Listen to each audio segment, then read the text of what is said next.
Assalamualaikum warahmatullahi wabarakatuh. Alhamdulillahi rabbil alamin. Assalatu wassalamu ala asrafil anbiya'i wal mursalin Sayyidina wa maulana Muhammadin wa ala alihi wa ashabihi ajma'in, amma ba'du. Puji syukur panjatkan kehadirat Allah Subhanahu wa taala yang telah memberikan nikmatnya, taufik, hidayah serta inayahnya. Dan salawat serta salam tak lupa kita curahkan kepada baginda kita, Nabi besar Nabi Allah Muhammad sallallahu alaihi wasallam. Allahumma shalli alaihi. Baik, sebelumnya di sini saya ingin mengerjakan tugas saya dari mata kuliah Fikih Munakahat, yang dimana sebelumnya perkenalkan, nama saya Adrian Maulana, NIM saya 2321508038. Yang dimana di sini saya akan menjelaskan beberapa pembahasan yang akan saya bahas dalam hal ini. Mungkin langsung saja saya mulai, yang dimana pembahasan yang pertama yaitu tentang tidak adanya wali hilang atau tidak dapat hadir di dalam pernikahan. Ya, yang dimana kita tahu bahwasanya wali yang ditahan atau hilang merupakan salah satu persoalan penting di dalam pernikahan Islam. Keempat mazhab berbeda pendapat di dalam permasalahan ini, yang dimana di dalam perbedaan pandangan ini terutama terkait dengan siapa yang berhak menjadi wali pengganti dan bagaimana prosedur pernikahan dalam situasi tersebut, dalam contoh tersebut. Maka dalam pandangan keempat mazhab ini sepakat bahwa sahnya adanya wali merupakan salah satu syarat sahnya pernikahan bagi seorang wanita. Wali memiliki peran penting dalam memberikan izin dan restu atas pernikahan tersebut. Namun ketika wali tidak ada atau berhalangan, maka perlu ditentukan siapa yang berhak menggantikannya. Dalam pandangan empat imam mazhab ini, seperti halnya pandangan dari Imam Hanafi, yang dimana wali hakim, mazhab Hanafi memberikan porsi yang cukup besar kepada wali hakim. Jika wali nasab, ayah, kakek, dan lain-lain tidak ada atau berhalangan, maka hakim yang berwenang menikahkan. Dari kriteria wali hakim ini, wali hakim harus adil, bijaksana, dan memahami prosedurnya dalam hukum Islam. Dari prosedurnya ini, hakim akan menyelidiki kasus tersebut dalam memutuskan siapa yang paling berhak menjadi wali tersebut. Dari mazhab Imam Maliki, yang dimana mazhab Imam Maliki ini urutan wali, mazhab Maliki memiliki urutan wali yang jelas. Jika wali nasab tidak ada, maka urutan berikutnya adalah saudara laki-laki, paman, dan seterusnya. Dari itu, sedangkan itu wali hakim hanya menjadi pilihan terakhir jika tidak ada nasab yang memenuhi syaratnya. Dari dua perbedaan pendapat ini, yang dimana ketika halnya mazhab Imam Hanafi lebih kepada wali hakim, sedangkan dari mazhab Imam Maliki yaitu melalui wali nasabnya dulu, atau seperti halnya saudara laki-laki, paman, dan seterusnya. Wali hakim hanya menjadi pilihan terakhir jika tidak ada wali nasab yang memenuhi syarat. Kriteria wali hakimnya sama seperti mazhab Hanafi, wali hakim harus adil dan bijaksana. Dari mazhab Imam Syafi'i juga memiliki urutan wali yang jelas, namun mereka lebih menekankan kepada wali nasab daripada wali hakim. Wali hakim hanya menjadi pilihan terakhir jika tidak ada wali nasab sama sekali. Wali hakim harus dipilih dari kalangan keluarga dekat atau orang yang dipercaya. Dari mazhab Imam Hambali, yang dimana memiliki pandangan yang mirip dengan mazhab Imam Syafi'i, yang dimana lebih menekankan kepada wali nasab. Wali hakim hanya menjadi pilihan terakhir jika tidak ada wali nasab. Kriteria wali hakim juga harus adil dan bijaksana. Oke, baik. Pembahasan selanjutnya yaitu tentang hukum mewakilkan perwalian, yang dimana mewakilkan perwalian dalam konteks pernikahan yang ketika halnya wanita ini atau walinya tidak bisa hadir di dalam pernikahan ataupun memberikan izin kepada yang mewakilkan untuk perwaliannya di dalam pernikahan tersebut. Namun perlu dipahami bahwasanya ada aturan dan syarat tertentu yang harus dipenuhi agar proses perwaliannya ini sah secara syariat. Yang dimana dasar hukum dan syarat-syaratnya, dasar hukum yang ada di Al-Quran dan hadis, dan syarat-syaratnya yang dimana harus ada izin dari wali nasab, yang dimana perwakilan hanya sah jika ada izin tegas yang dari wali nasab ini untuk diwakilkan, dan yang mewakilkan pun harus memenuhi syarat, yang dimana wakilnya harus berakal sehat, balik, dipercaya, dan lain-lain sebagainya.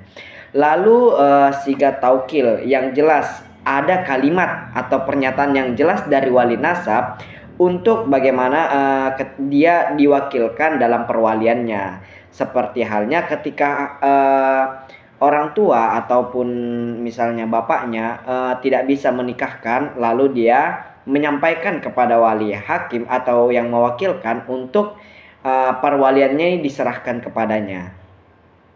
Karena agar memudahkan pelaksanaan pernikahan ketika halnya wali nasab berhalangan hadir dikarenakan jarak ataupun lain sebagainya, itu bisa diwakilkan ketikanya dia menyampaikannya kepada yang ingin mewakilkannya.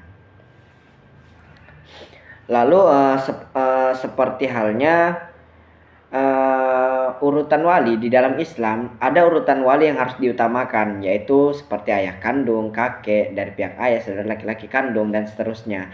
Lalu saksi, adanya 2 orang saksi yang adil terpercaya dalam proses akad nikah. Mewakilkan perwalian dalam pernikahan adalah suatu praktik yang diperbolehkan dalam Islam dengan syarat-syarat tertentu. Tujuannya adalah untuk memudahkan pelaksanaannya di dalam pernikahan dan menjaga kepentingan kedua mempelai. Namun perlu diingat bahwasanya proses perwakilan ini harus dilakukan sesuai dengan ketentuan yang berlaku dalam agama Islam agar pernikahan sah dan berkah. Lalu hak-hak akad dalam perwakilan pernikahan, yang dimana secara umum hak-hak akad dalam perwakilan pernikahan meliputi seperti halnya hak untuk mengucapkan ijab dan qabul, yang dimana wali berhak untuk mengucapkan kata-kata ijab dan qabul atas nama pihak yang diwakilkan. Ini adalah tindakan yang sangat penting dan sahnya pernikahan. Ketika halnya seorang wali ingin diwakilkan perwaliannya, maka seperti yang tadi harus melakukan ijab dan qabul. Lalu hak untuk menyampaikan syarat-syarat pernikahan, yang dimana wakil berhak menyampaikan syarat-syarat yang telah disepakati oleh kedua belah pihak, yang dimana syarat ini harus jelas dan disetujui oleh semua pihak yang terlibat. Lalu hak untuk menerima mahar, wakil berhak menerima mahar atas nama pihak yang diwakilkan. Mahar merupakan hak-hak yang dari penerima atau pengantin perempuan yang diserahkan oleh pengantin laki-laki. Lalu hak untuk diwakili, hak untuk mewakili dalam hal-hal yang berkaitan dengan pernikahan. Seperti halnya wakil berhak memiliki pihak yang diwakilkan dalam segala hal yang berkaitan dengan pernikahannya, seperti pencatatan pernikahan di kantor urusan agama dan lain-lain sebagainya. Lalu hal-hal yang perlu diperhatikan seperti halnya surat kuasa atau syarat dan ketentuannya atau kesaksiannya. Ini dilakukan semua karena misalnya dalam halnya keterbatasan fisik yang dimana pihak yang diwakilkan mungkin tidak dapat hadir secara fisik dalam akad nikah karena alasan jarak, sakit atau lain dan sebagainya. Makanya perlu halnya ada hak-hak akad dalam perwakilan dan pernikahan. Yang dimana perwakilan itu ada yang bersifat terikat, ada pula yang bersifat mutlak. Bersifat terikat seperti halnya yaitu orang yang memberikan perwakilan dengan memberikan ikatan kepada wakil untuk mengawinkannya dengan beberapa sifat tertentu. Maka wakil terikat dengan ikatan yang ditetapkan oleh orang yang dia wakili, dia tidak boleh menyalahi ikatan yang telah ditetapkan oleh orang yang dia wakili. Contohnya itu seperti seorang ayah yang mewakilkan pernikahan anaknya dengan syarat mas kawinnya sejumlah tertentu. Nah, wakil ini hanya boleh mengucapkan ijab dan kabul dan syarat tertentu tersebut. Tidak lebih dan tidak boleh kurang. Tidak boleh lebih dan tidak boleh kurang. Sedangkan perwakilan yang mutlak yaitu seperti wakil memiliki kewenangan yang lebih luas dalam mengatur segala hal yang berkaitan dengan pernikahan, termasuk menentukan waktu, tempat, dan syarat-syaratnya di dalam pernikahannya. Ada kebebasan, tidak seperti yang terikat. Dia tidak boleh menyebutkan seperti halnya ijab kabul tadi, tidak boleh menyebutkan yang lebih dan tidak kurang. Beda halnya dengan yang mutlak. Ada kebebasan dalam hal ini. Wakil memiliki kebebasan untuk mengambil keputusan selama tidak bertentangan dengan hukum dan kepentingan yang diwakilkan. Contohnya itu seperti seorang wali yang memberikan kuasa penuh kepada seorang kerabat untuk mewakilkan anaknya. Wakil dapat menentukan segala hal terkait pernikahan, termasuk memilih calon suami dan menentukan mas kawin. Jadi dalam dua ini perwakilan terikat dan mutlak. Perwakilan terikat yang dimana wakil hanya memiliki kewenangan yang terbatas, tidak seperti perwakilan yang mutlak yang memang mengatur segalanya yang berkaitan dengan pernikahan tersebut. Lalu pembahasan selanjutnya yaitu tentang kafaah, yang dimana kafaah merupakan kesetaraan atau menurut bahasa adalah sama atau setara.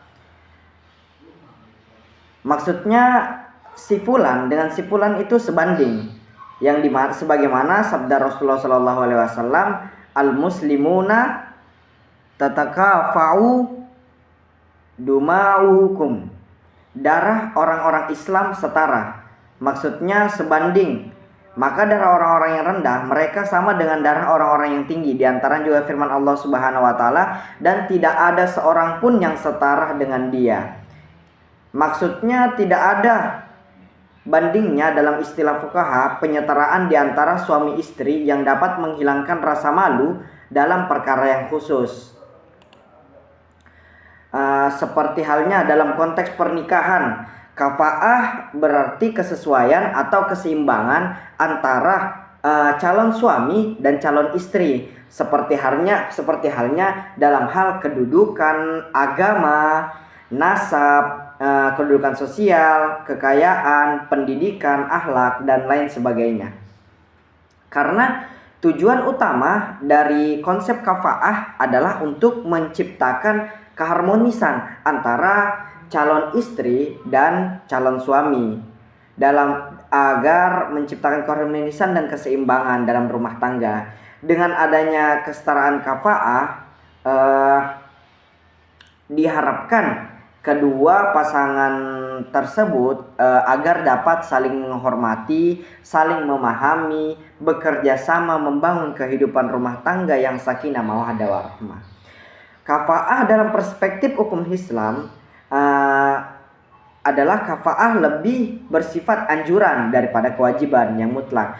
Artinya pernikahan tetap sah walaupun tidak memenuhi syarat kafa'ah, akan tetapi ini dianjurkan dalam suatu hal pernikahan agar bagaimana di suatu pernikahan itu kafa'ah adalah kesetaraan dan keseimbangan agar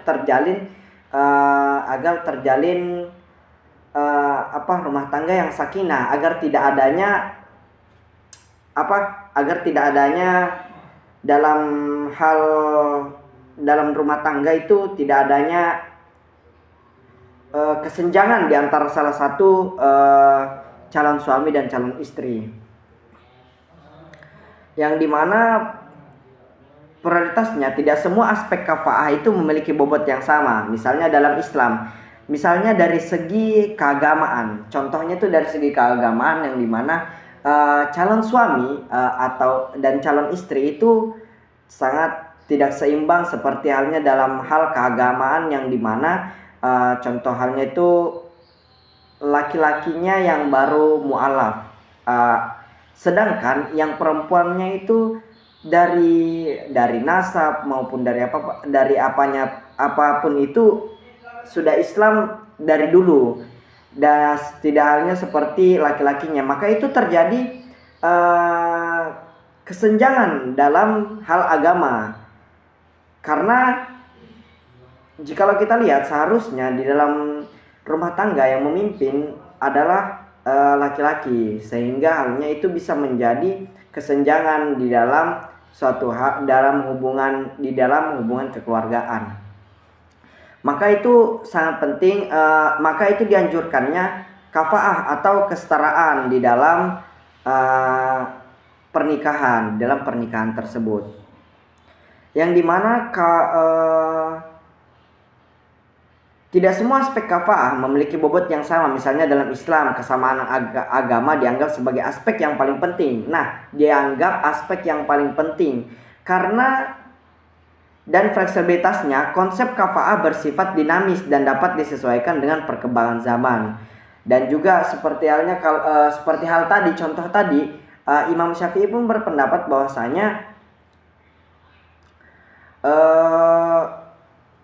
ketika halnya laki-laki yang baru mu'alaf dan perempuan yang telah Islam sejak lama, Imam Syafi'i berpendapat itu boleh dengan syarat keluarga dari mempelai wanita, dari calon istri itu memperbolehkannya. Fleksibilitasnya adalah konsep kafa'ah bersifat dinamis dan dapat disesuaikan dengan perkembangan zaman. Kesepakatan bersama, keputusan akhir mengenai pernikahan tetap berada di calon pengantin dan wali.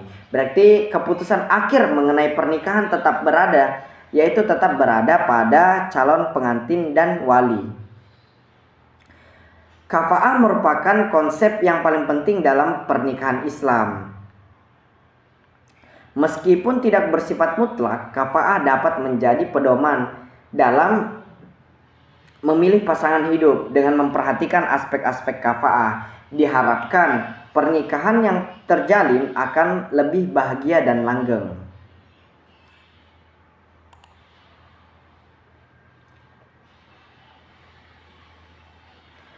Dan juga sebagaimana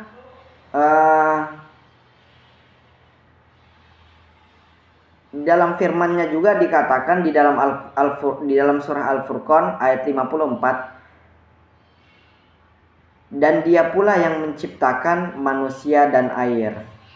Dan juga di dalam Al-Hujurat ayat 13, sesungguhnya orang yang paling mulia di antara kamu di sisi Allah ialah orang yang paling takwa di antara kamu.